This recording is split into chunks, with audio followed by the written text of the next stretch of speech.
Irmãos, eu quero começar lendo com vocês o texto que está lá em Mateus, capítulo 28, e os versículos de 16 a 20. É um dos textos mais conhecidos sobre a nossa missão, a missão que Cristo deixou para a sua igreja. E nós vamos observar aqui então alguns detalhes em Mateus 28, do 16 ao 20. Então vocês podem me acompanhar aí nessa leitura. Eu vou ler devagar para que a gente possa observar alguns detalhes nessa passagem. Diz assim: os 11 discípulos foram para a Galileia. Contexto desse texto: Jesus já morreu, já ressuscitou, e ele envia um comunicado aos seus discípulos que queria encontrar com eles na Galileia. São 11 porque Judas já não está mais entre os discípulos. Então os 11 foram para a Galileia, para o monte que Jesus lhes indicara. Quando os discípulos viram Jesus, o adoraram. Alguns duvidaram. Então Jesus aproximou-se deles e disse: foi-me dada toda a autoridade no céu e na terra. Portanto, vão, façam discípulos de todas as nações, batizando-os em nome do Pai, e do Filho e do Espírito Santo, ensinando-os a obedecer a tudo o que eu lhes ordenei, e eu estarei sempre com vocês até o fim dos tempos. Eu tenho certeza que nós já ouvimos essa passagem, já lemos a respeito disso, mas nós vamos fazer uma reflexão nessa noite, e o que eu quero propor para a gente é o seguinte: existe uma missão dada aqui, correto? E ela está no meio desse trecho que eu li para vocês, o tão conhecido versículo que diz, né, vão e façam discípulos de todas as nações. Tem uma missão dada por Jesus aqui nesse texto. Mas para quem é essa missão? E é aqui que começa a nossa reflexão nessa noite. Para quem Jesus deu esta missão? Nós sabemos que Jesus era acompanhado de muita gente. Haviam multidões que seguiam Jesus. Jesus entrega essa missão para todos. Parece que o texto nos diz outra coisa. Quando a gente presta atenção um pouquinho mais no texto, a gente vê que essa conversa acontece entre Jesus e os 11, e os discípulos. E é aqui que eu queria chamar a sua atenção para o tema que nós vamos desenvolver aqui hoje à noite. Nosso tema é discipulado. Mas quando a gente fala em discipulado, muitas vezes a gente pensa no discipulado que praticamos uns com os outros, fruto dessa missão que Jesus nos deu. Ide por todo o mundo, pregai o evangelho, fazei discípulos. Nesse contexto, nós usamos tanto a expressão do discipulado. Mas eu quero dar esse pequeno passo para trás, olhar um pouquinho a história e essa missão de Jesus um pouquinho antes. E a cena que a gente tem é de Jesus chamando os 11 discípulos e dando essa missão a eles.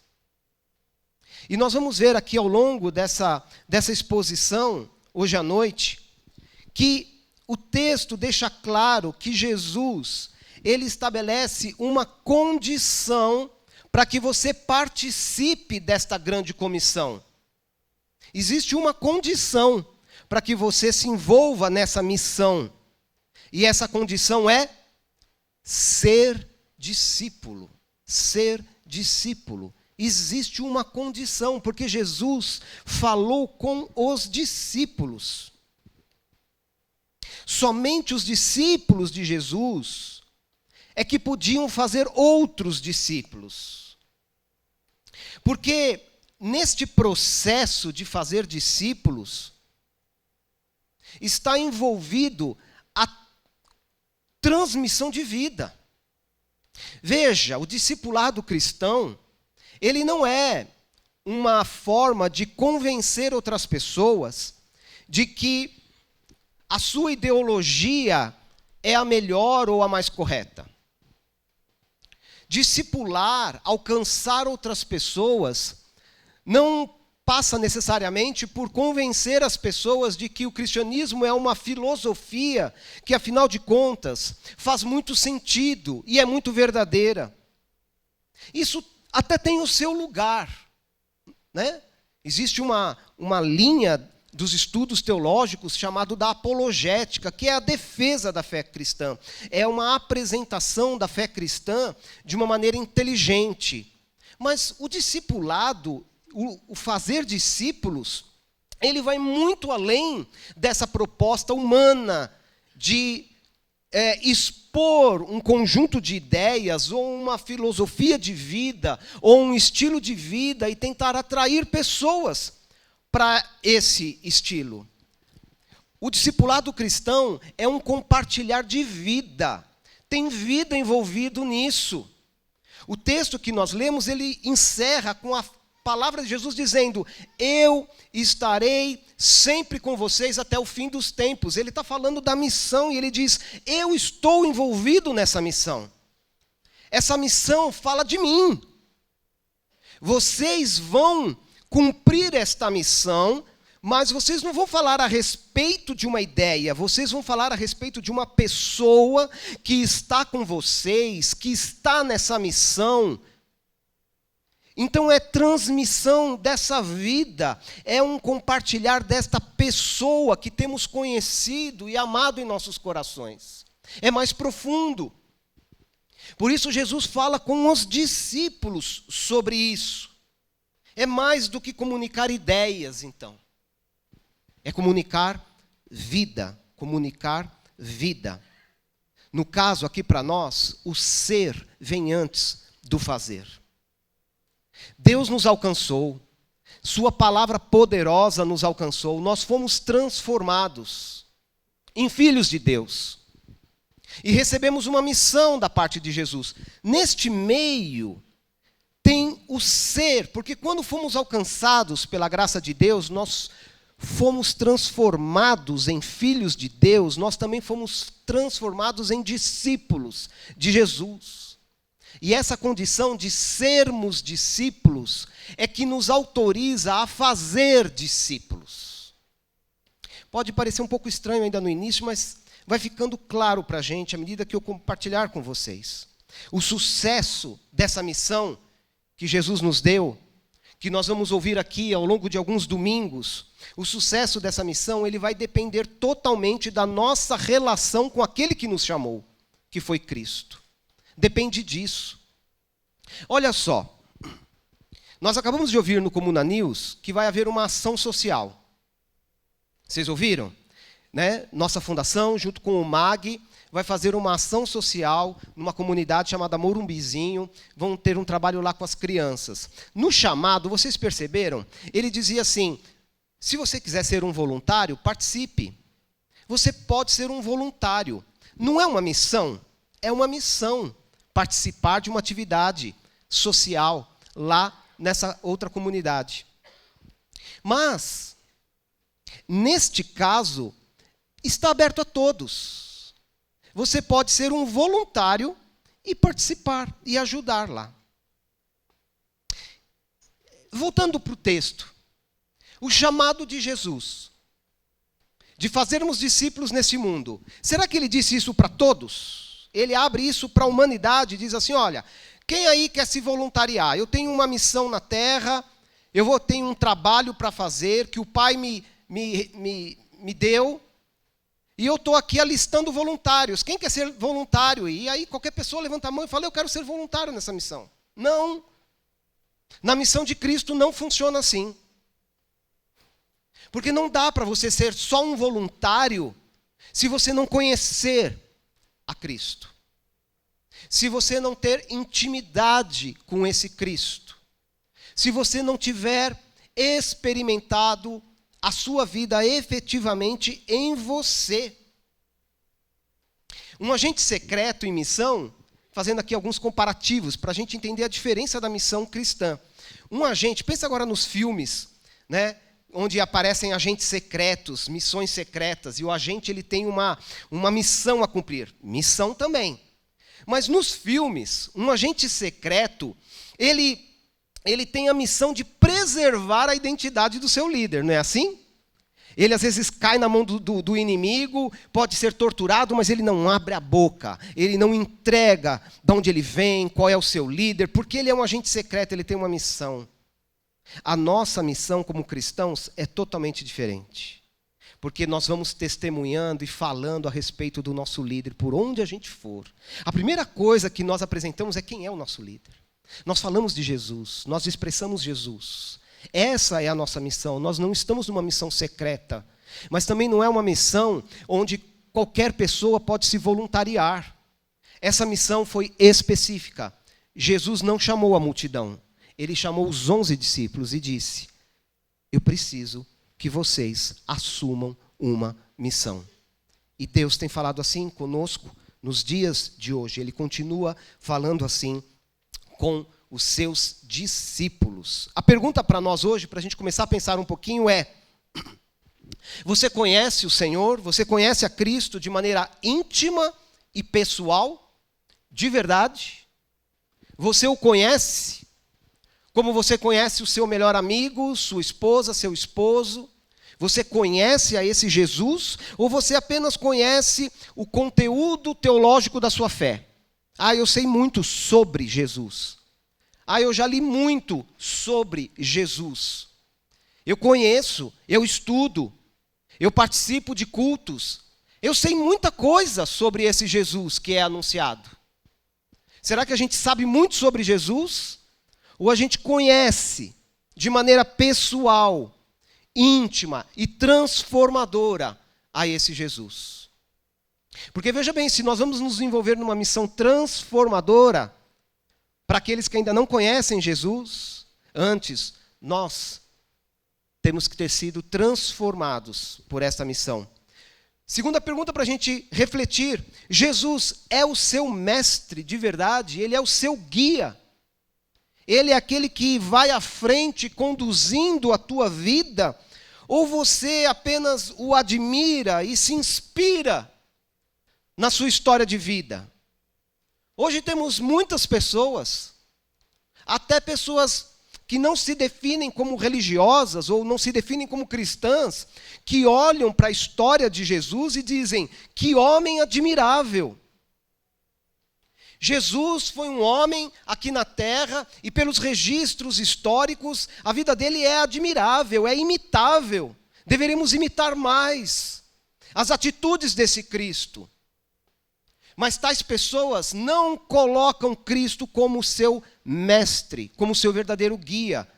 É um modelo, é um referencial de alguém a ser imitado. Isto também é muito comum nos nossos dias. E terceira pergunta, para a gente refletir: você obedece a esse Jesus de coração? Você o obedece de coração? Ou você vive dando desculpas aos mandamentos, às ordens que esse Cristo tem dado a você?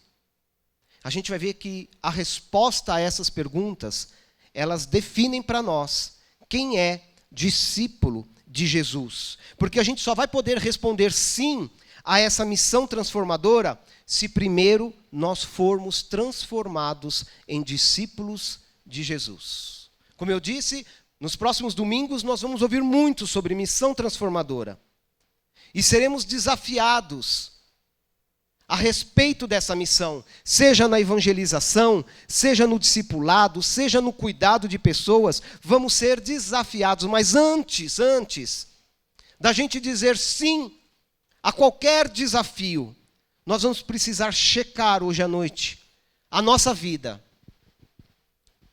para que a gente saiba se de verdade nós já fomos transformados em discípulos de Jesus.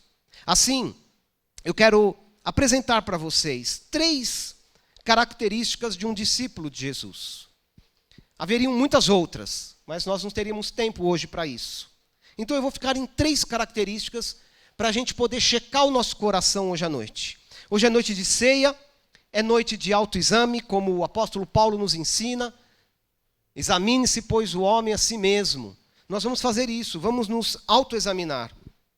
Porque o chamado ao discipulado, ele é um comprometimento exclusivo com a pessoa de Jesus. Então vamos lá, 3 características para a gente pensar. Agora cada um precisa olhar para dentro de si mesmo, né? E ir refletindo, conforme eu apresentar aqui esses 3 pontos. Primeira característica de alguém que é um discípulo de Jesus é que ele nasceu de novo.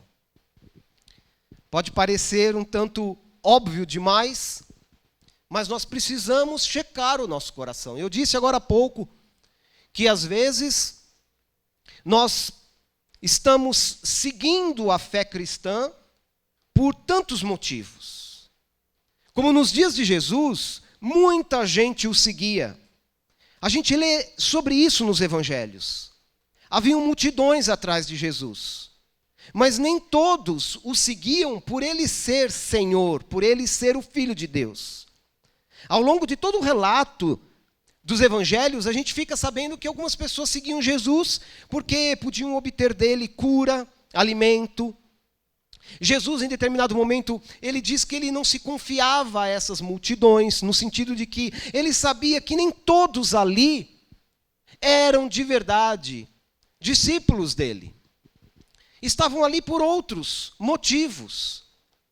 Nós podemos estar aqui hoje à noite porque descobrimos esse lugar tão maravilhoso, que é tão bom de conviver aqui.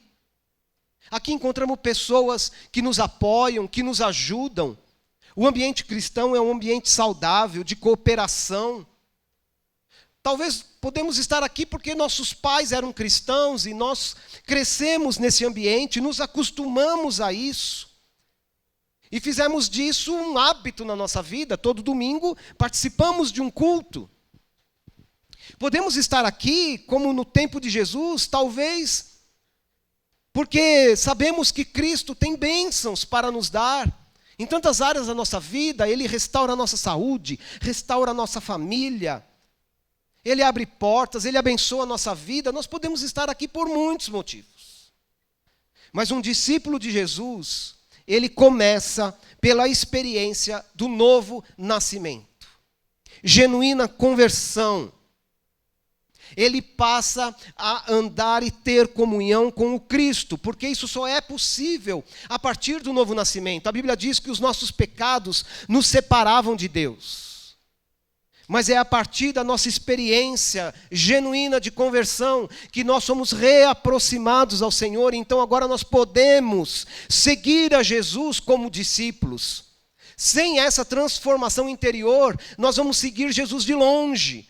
Nós vamos apenas olhar para os benefícios que podemos obter desse Jesus.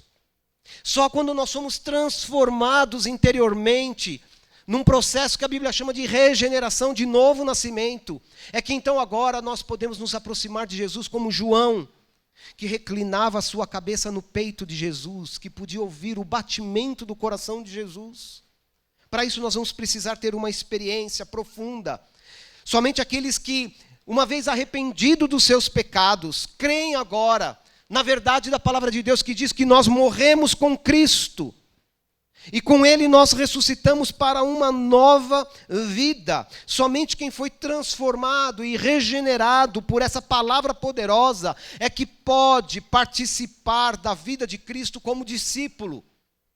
Os discípulos são aqueles que experimentaram nova vida com Jesus. É o que a Bíblia nos diz.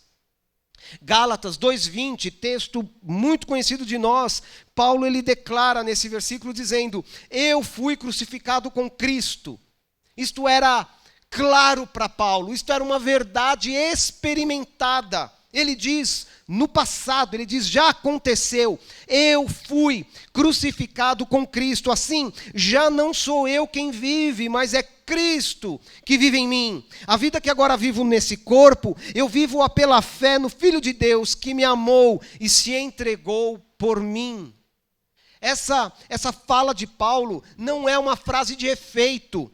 Paulo não está aqui usando do seu bom linguajar para criar uma frase bonita, para impressionar os cristãos do mundo, ou para impressionar igreja para onde ele estava escrevendo. Não, Paulo está dizendo aqui algo que ele experimentou e que era verdade na vida dele. Ele diz: eu experimentei o que a Bíblia diz, quando Cristo foi crucificado naquela cruz, e ele atraiu todos a ele. Paulo diz: eu fui atraído àquela cruz, eu morri com Cristo. O velho Paulo já não existe mais. Agora quem existe é um novo Paulo, ele diz. Já não sou eu quem vive, mas é Cristo que vive em mim.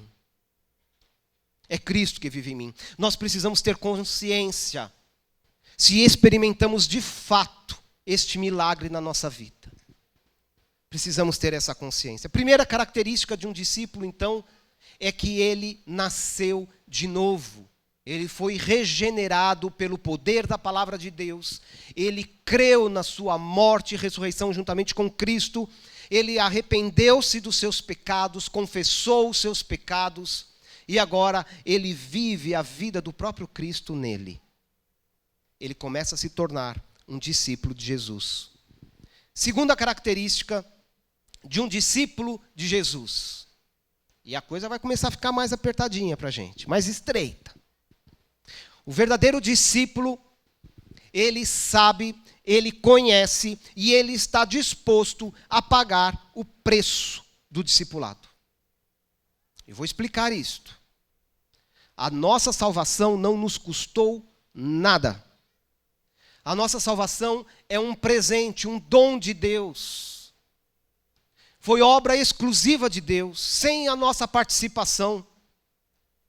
Foi uma iniciativa de Deus proporcionar a cada um de nós a oportunidade de obtermos salvação em Cristo Jesus. A salvação é pela graça, é tão somente pela graça. Nós apenas aplicamos fé nesta verdade e até nesta hora é o Espírito Santo que está nos ajudando. Porque sem o Espírito Santo nós nem acreditaríamos na obra da cruz, na obra de Jesus. É o Espírito Santo cooperando com a gente que nos leva a crer e arrependidos a confessar a verdade da palavra de Deus. A salvação é gratuita. Mas o chamado ao discipulado com Jesus, nos tornarmos verdadeiros discípulos de Jesus, isso vai nos custar algumas coisas. E nós precisamos estar cientes disso, e nós precisamos estar dispostos a pagar esse preço. Senão não seremos aprovados como discípulos de Jesus. Ser discípulo vai requerer de nós renúncia, muita renúncia. Renunciaremos pelo reino de Deus, renunciaremos por Cristo. Vai exigir de nós tempo. Discípulos vão ter que investir tempo em andar com este Jesus, porque eles são discípulos de Jesus. Assim como os discípulos na Bíblia deixaram tantas coisas e foram andando atrás de Jesus, investindo o tempo da vida deles. Nós também somos chamados a investir do tempo, do nosso tempo, no reino de Deus, para sermos verdadeiros discípulos de Jesus. Vamos precisar de persistência, de amor.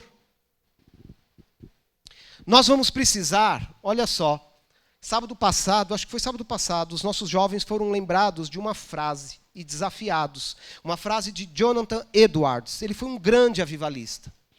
E em determinado momento da vida dele, ele deixou registrado num texto a seguinte orientação: leia a Bíblia contra você mesmo. O verdadeiro discípulo lê a Bíblia assim. Como assim, P.A.? Como que eu leio a Bíblia contra mim mesmo? Nós precisamos ler a Bíblia, a palavra de Deus, e nos colocar numa posição de: e se não está tudo bem na nossa vida? E se esse alerta que a palavra de Deus está fazendo, eu não tenho observado na minha vida? Será que eu tomei algum caminho errado? E a palavra de Deus está me ajudando a ver caminho errado que eu estou tomando, decisão errada que eu estou tomando. Porque às vezes, ao longo da nossa vida e da nossa caminhada cristã, a gente vai se acomodando e a gente gosta de escolher na Bíblia, né, aquilo que nos inspira, aquilo que nos lembra das promessas de Deus. Aliás, eu não sei quantos aqui se lembram das caixinhas de promessa que haviam nas casas dos cristãos, né? Quantos aqui já foram lá buscar um versículo, né?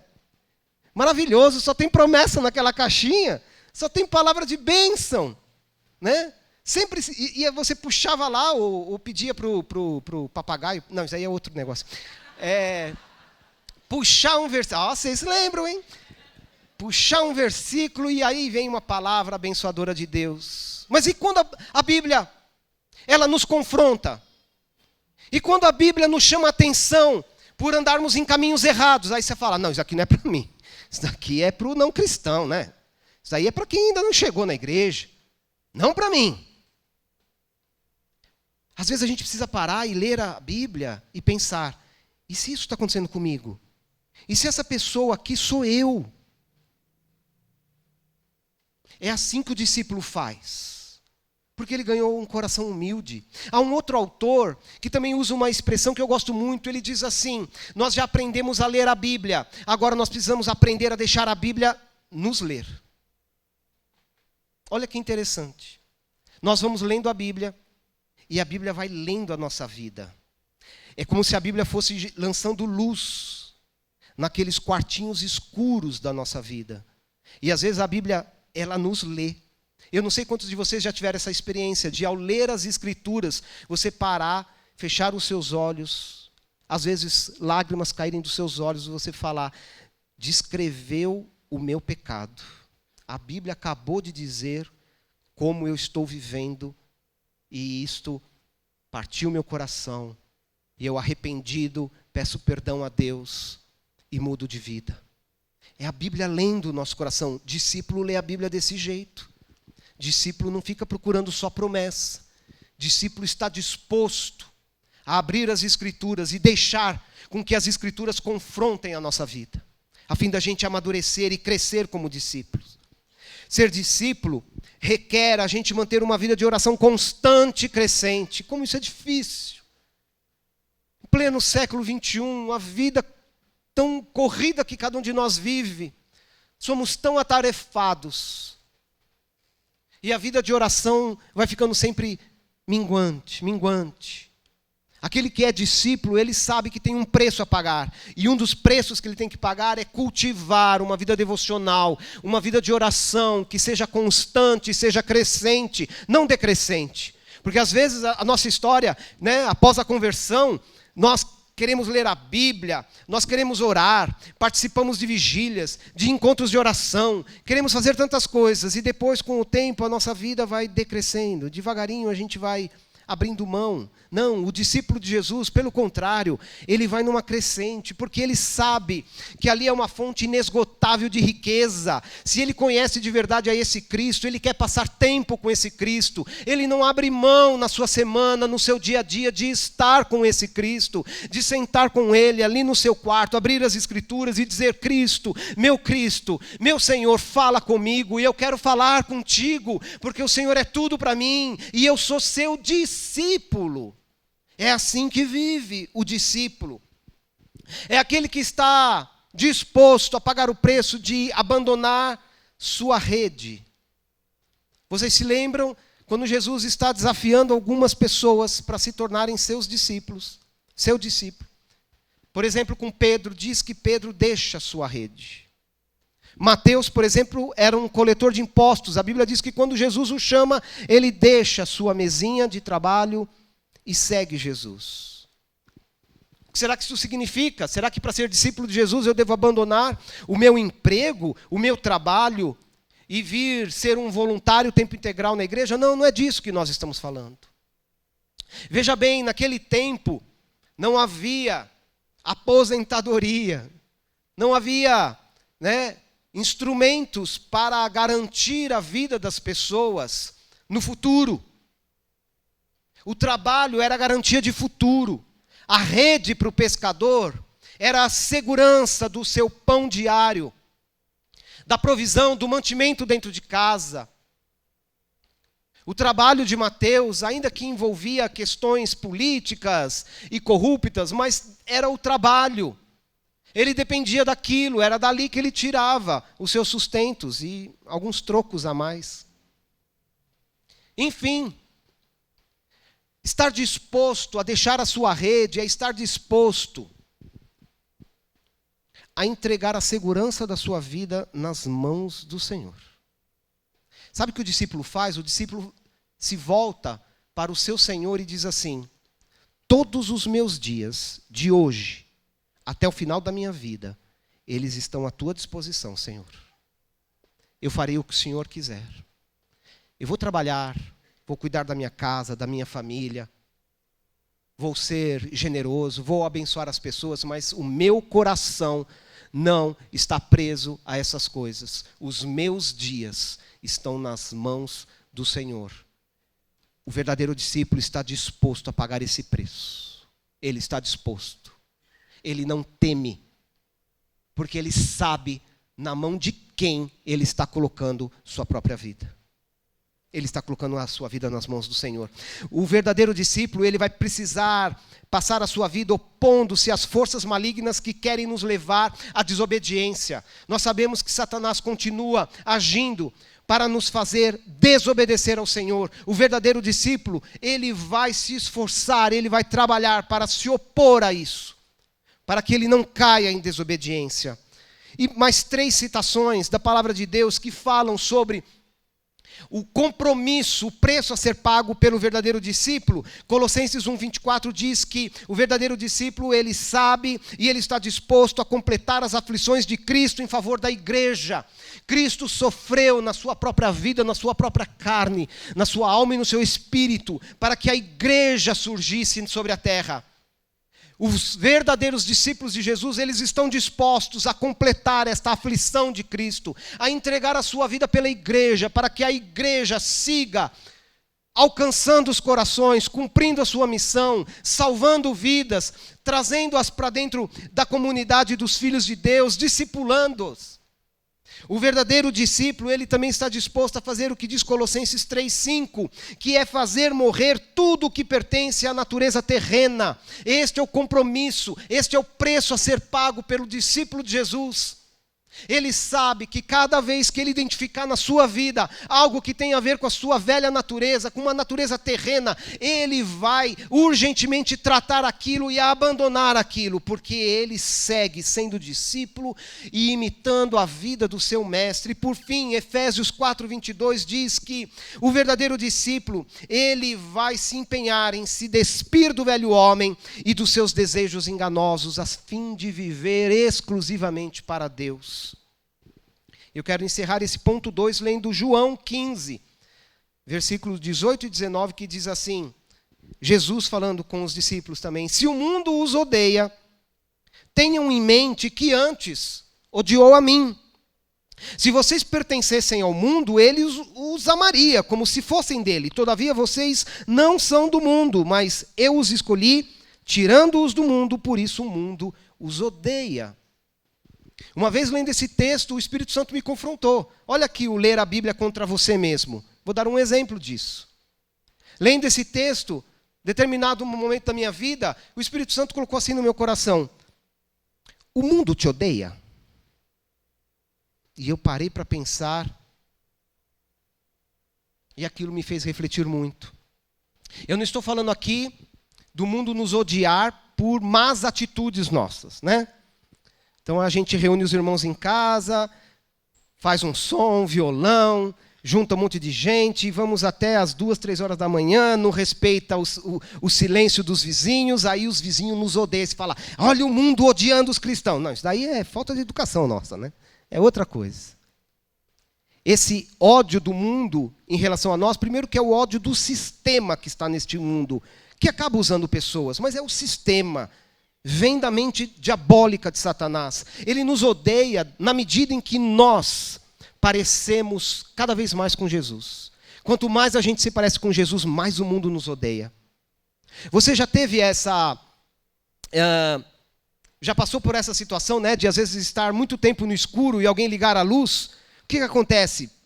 Arde os nossos olhos, não é isso? A luz incomoda as trevas.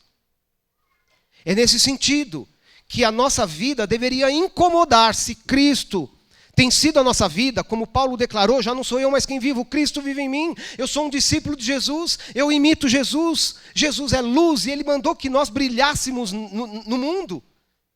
Primeiro Jesus disse: eu sou a luz do mundo. Depois Ele disse: vocês são luz e devem brilhar. Então incomodaremos o mundo, mas às vezes a gente não incomoda ninguém. A gente faz questão de viver uma vida tão ajustada à rotina do mundo, aos valores do mundo, porque afinal de contas, essa história de ser crente chato, né, já era. É bom a gente ser pessoas legais, legal com todo mundo. Assim a gente vai ser sempre bem aceito nas rodas sociais, nos ambientes sociais, e a nossa luz vai, apagando. O mundo te odeia. Esse sistema do mundo, ele te odeia no sentido de você incomoda por causa do teu amor. Você incomoda o ambiente onde você está porque você é uma pessoa íntegra. Porque a vida de Cristo aparece nas suas atitudes, na sua ação. Porque você serve pessoas e isso incomoda outros. É assim que o mundo vai nos odiar se nós formos de verdade discípulos de Jesus. Primeira característica do discípulo de Jesus, ser nascido de novo. Segunda característica, ele sabe, está disposto a pagar o preço desse discipulado. Terceira e última característica para nós hoje. O discípulo de Jesus, ele se submete em tudo a Cristo. Esse discípulo, ele se submete em tudo a Cristo. Ser cristão não é seguir uma ideia, nós falamos sobre isso. Não é seguir uma filosofia ou uma religião, é seguir uma pessoa. É estar disposto a colocar todas as outras coisas em segundo lugar, porque eu estou seguindo alguém que é Deus, que é filho de Deus, é meu Senhor e meu mestre, e eu vou segui-lo, e tudo mais vai ter que se ajustar a essa decisão da minha vida. No discipulado, e eu estou falando aqui do discipulado de Cristo para nós. Nesse discipulado, o discípulo ele está unido a Cristo pelo batismo. Quando cada um de nós foi batizado nas águas, aquilo foi o testemunho de que nós fomos unidos a Cristo. O batismo nos colocou dentro do corpo de Cristo, que é a igreja. E como membros deste corpo, nós nada mais fazemos por nós mesmos, mas somente aquilo que o nosso Senhor, o cabeça desse corpo, nos ordena fazer. Vivemos para fazer a vontade do Senhor. Assim vivem os verdadeiros discípulos de Jesus. Se o reconhecemos como Senhor, se reconhecemos de verdade Jesus como nosso Senhor, devemos então a Ele obediência total. Não obediência parcial. Nem uma obediência aparente, só na frente dos outros. Nós devemos a Cristo uma obediência total. Ele é Senhor. E nós o entendemos dessa forma, nós o conhecemos dessa forma e nós nos submetemos a Ele. Porque se conhecemos Jesus de verdade, e aqui eu vou juntando todas as ideias, né? Se conhecemos Jesus de forma íntima e pessoal, nós saberemos que Jesus é Deus. E como Deus, Ele é digno da minha obediência. Sua vontade é uma ordem para a minha vida. E eu estou assim disposto, como discípulo de Jesus, a seguir a todas as direções que o meu Senhor der na minha vida. Colossenses 1,18 nos lembra dessa verdade. Diz também o apóstolo Paulo, nos lembra disso. Ele, Jesus, é a cabeça do corpo, que é a igreja. Ele é o princípio e o primogênito dentre os mortos, para que em tudo tenha a supremacia. Supremacia é poder supremo. Jesus tem todo o poder. Ele é a autoridade máxima e a nós cabe, como discípulos de Jesus, obedecê-lo, ter um coração disposto a obedecer Jesus em tudo. 3 características do verdadeiro discípulo de Jesus. Ele nasceu de novo. Ele sabe, está disposto a pagar o preço do discipulado. E ele se submete a Cristo. Seguir a Cristo, inclusive, nós pensamos sempre na ideia do caminhar, né? Jesus está indo e eu estou seguindo, andando. Essa palavra seguir a Cristo, essa expressão na Bíblia, ela vai muito mais além do que isso. Seguir a Cristo é fazer tudo conforme Cristo faz. Isto envolve completa obediência. Poxa, de onde saiu essas 3 características, né? Eu vou entregar aqui para vocês a minha inspiração. Marcos 8:34 diz assim, que Jesus chamou a multidão e disse: Olha só esse versículo. Vocês podem acompanhar ali na tela, né? Se alguém quiser acompanhar-me. O que significa isso? Nós poderíamos traduzir ou reescrever dizendo o seguinte, Jesus chamando a multidão e dizendo assim, alguém aqui quer ser meu discípulo? Alguém aqui está disposto a ser meu discípulo? Alguém aqui vai aceitar o meu chamado para ser meu discípulo? Então preste atenção, você que está disposto a ser um discípulo de Jesus, preste atenção. Primeira coisa, negue-se a si mesmo. Sabe onde isso acontece? Na cruz. Quando nós morremos com Cristo, quando o nosso velho eu morre com Cristo, quando as nossas vontades, quando o nosso passado de pecado morre naquela cruz juntamente com Cristo, ali negamos a nós mesmos, a fim de que Cristo viva em nós. Quer ser meu discípulo? Jesus diz, negue-se a si mesmo. Tome a sua cruz. Tem preço. Tem preço. Carregue a sua cruz. Aquela cruz onde Jesus foi crucificado, aquela cruz era dele. Foi feita para ele. Naquela cruz, Jesus assumiu o nosso lugar. Isto é verdade. Quem deveria morrer era cada um de nós. Cristo assumiu o nosso lugar, mas aquela cruz era para ele. Ele estava ali cumprindo a missão que Deus tinha dado para ele. Foi para isso que Jesus veio, para morrer naquela cruz, a fim de que nós tivéssemos hoje salvação completa. Mas aí agora Jesus diz, mas vocês que querem ser meus discípulos, cada um de vocês vai ter que carregar a sua própria cruz. Isso fala do preço do discipulado, de tudo aquilo que a gente comentou agora há pouco. E ele encerra dizendo, você quer ser meu discípulo? Negue-se a si mesmo, tome a sua cruz e me siga. E me siga. E nós já falamos aqui que seguir a Jesus significa obedecer a Jesus. Está aqui. A grande missão, então, ou a missão, a grande comissão de Jesus, que nós lemos no início, aquilo que nós vamos trabalhar aqui nos próximos domingos, ela foi, então, direcionada para a vida dos discípulos de Jesus. São os discípulos de Jesus que têm condições de entender esta missão, de viver a realidade dessa missão, de transferir essa verdade para outras pessoas, de transmitir a verdade, a vida, todo o poder que há nessa missão para outras pessoas. Só os discípulos podem fazer isso. Por isso Jesus chamou os discípulos e disse, é como se ele dissesse, né, vocês estiveram comigo, vocês andaram comigo, vocês sabem, vocês me obedeceram, vocês tomaram esse caminho, vocês pagaram o preço. É com vocês que eu estou falando, vocês estão hoje habilitados, como discípulos, a obedecer e a cumprir a grande missão de Jesus. Vamos orar?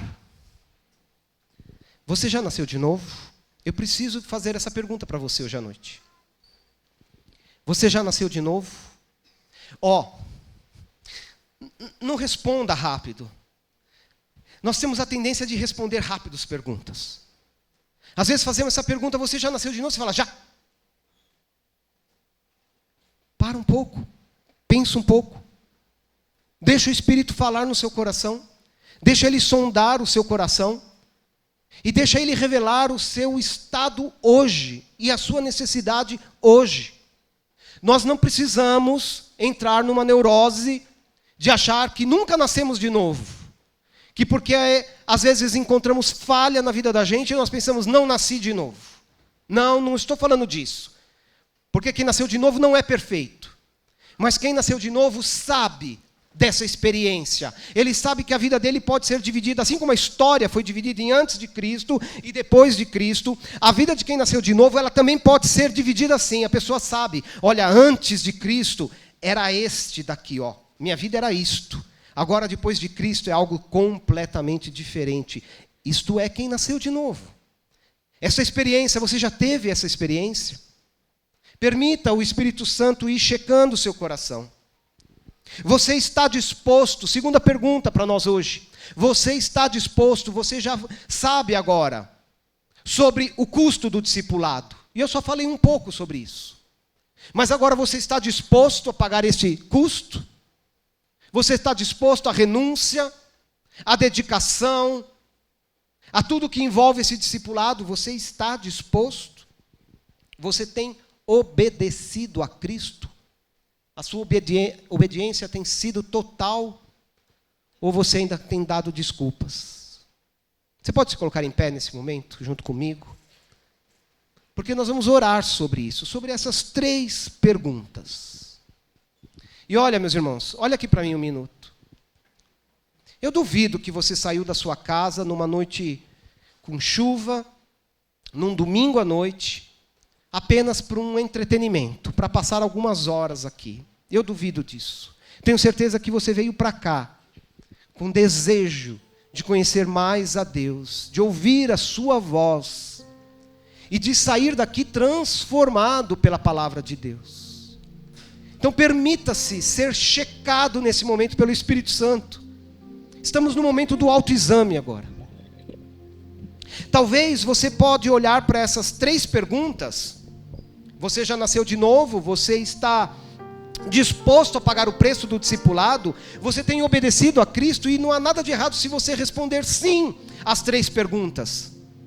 Se você está nessa condição, o desafio é que você ore agradecendo a Deus, que você o adore nessa noite, porque responder sim a essas 3 perguntas não é mérito de nenhum de nós. Não foi por nossa qualidade, não foi pelo nosso rosto bonito que nós pudemos responder sim a esses 3 desafios da palavra. Não, foi graça de Deus, foi misericórdia de Deus. E se você verdadeiramente conhece a Cristo como Senhor, como Deus, como Filho de Deus, se você sabe do milagre do novo nascimento, que custou tudo para Deus e que nos foi dado de graça, se você tem pago o preço do discipulado e tem obedecido a Cristo, é impossível você ficar de boca calada nessa noite. Você há de abrir a sua boca e agradecer a este Deus, e de adorar a este Deus, e de glorificar a este Deus. Mas talvez alguns de nós pode estar em dúvida nesse momento a respeito dessa pergunta, dessas 3 perguntas. Talvez você para agora e pense no seu coração: eu não sei. Eu acho que eu não tenho ainda obedecido a Deus de maneira integral. Eu tenho sido parcial na minha obediência. Eu olho para os meus dias e eu encontro nos meus dias mais desobediência do que obediência. Talvez alguns de nós estão assim hoje. Talvez alguns de nós possa olhar para dentro de si e reconhecer que não está disposto a pagar esse preço do discipulado. Viver para Cristo de forma verdadeira custa tanto. Eu posso perder amigos, pode me custar tanta coisa, e eu acho que eu ainda não estou disposto a pagar todo esse preço. E talvez alguns de nós pode hoje, de maneira tão verdadeira, reconhecer diante de Deus: Deus, eu ainda te conheço só de ouvir falar, mas ainda não experimentei esse milagre do novo nascimento. Para esses que estão em dúvida, ou que talvez respondem não a alguma dessas perguntas, eu quero dar a você a oportunidade de orar neste momento, e de fazer esse compromisso com o Senhor. Se você ainda não nasceu de novo, declare hoje em fé o poder da palavra, porque a palavra diz que isto já aconteceu em Cristo. Você só precisa tomar posse. Isso já foi dado a você. Cristo já morreu por você, Cristo já ressuscitou por você, Cristo já te incluiu na sua morte, e Cristo já te incluiu na sua ressurreição. Diga: Senhor, eu creio na verdade da tua palavra, e hoje eu tomo posse da minha nova vida, do meu novo nascimento. Se você está disposto a pagar o preço do discipulado, porque você sabe em quem você tem crido, você não tem medo de colocar a tua vida nas mãos de Deus, de entregar a Ele todos os dias da sua vida, até o último suspiro. Se você tem coragem nessa noite, se você está desafiado pela palavra hoje à noite, diga: Senhor, entrego nas tuas mãos, eu estou disposto, não existe caminho melhor. Eu prefiro pagar o preço do discipulado e encontrar no final dele vida e salvação, do que fugir deste caminho e encontrar a morte. Diga a Deus.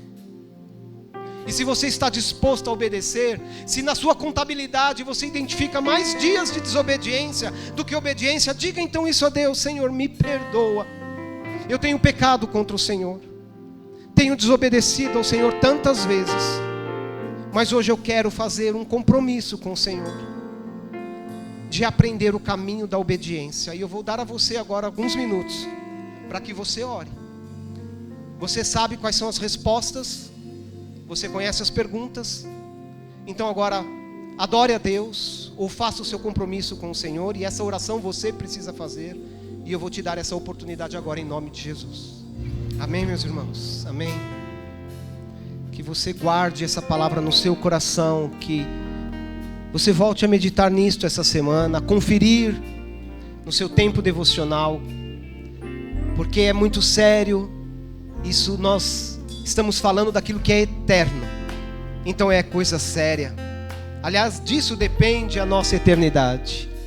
Quem estará com Cristo para sempre serão seus discípulos.